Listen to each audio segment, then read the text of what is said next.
Hi One Twos, Miss Kruger here with another Book Week Read Aloud. Today I'm going to be reading to you Ali's Dragon. This book is by Bob Graham. I hope you enjoy this book as much as I do.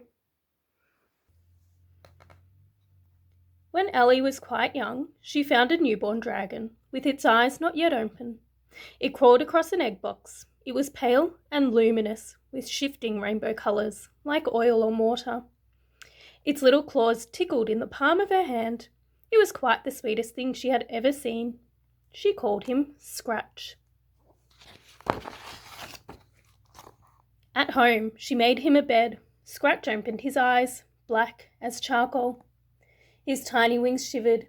He was flightless as a silkworm. "He wants some matches, Mummy. He wants to eat the tops off." "Certainly not," replied her mum. "You can't play with matches, sweetie." Her mum saw nothing but an empty matchbox and cotton wool. For a time, Scratch lived on the first floor of Ali's dollhouse. She trained him to use the box of dragon litter. Ali fed her beast nasturtiums, chilies and burnt toast with barbecue coals for mains.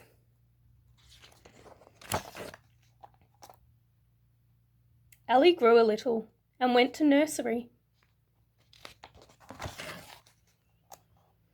Ali saw him. "He's sweet," he said. Angie saw him too. "He's gorgeous," she said. "Cool," added Amber and Luke. But the teacher saw nothing. Ali grew some more. She turned 5 and she started school. She was so excited that she forgot to take Scratch along. It clear slipped her mind. So Ali didn't see her dragon's first flight, which was mainly downward. Ali had her 8th birthday. Ali, Angie and Luke were there. While the candles were still smoking, Scratch ate them. And the same night, when all were asleep, Scratch flew. Ali's dad came to call for outings on the weekends. He never knew he had an extra passenger, or that Ali shared her popcorn.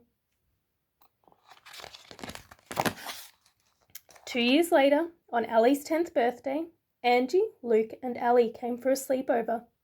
But things were changing for Ali and Scratch.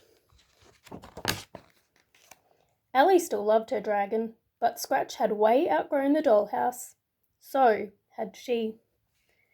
Dragons breathe fire, dragons breathe smoke, dragons fly, dragons don't dance. Scratch spent more time dreaming on his fire blanket in the corner. Then Ali was 7 and Scratch began to fade. With the boom boom boom of the disco poppy girls in her ears, Ali could no longer hear the slow pump of air under Scratch's wings. The year after, Ali could see right through him. On her 13th birthday, Scratch's breath barely melted the icing on the cake. He didn't even eat the candles. And then he slipped quietly away into the night. Occasionally, Ali thought to look for him and almost saw the flick of a tail from the corner of her eye. She thought she smelt smoke or heard a low, fiery furnace over the fence. But Scratch had not gone. Little Sam found him wandering down the high street. A fully grown, house-trained, affectionate dragon, just looking for a new home. And Scratch will probably live with him for some time to come.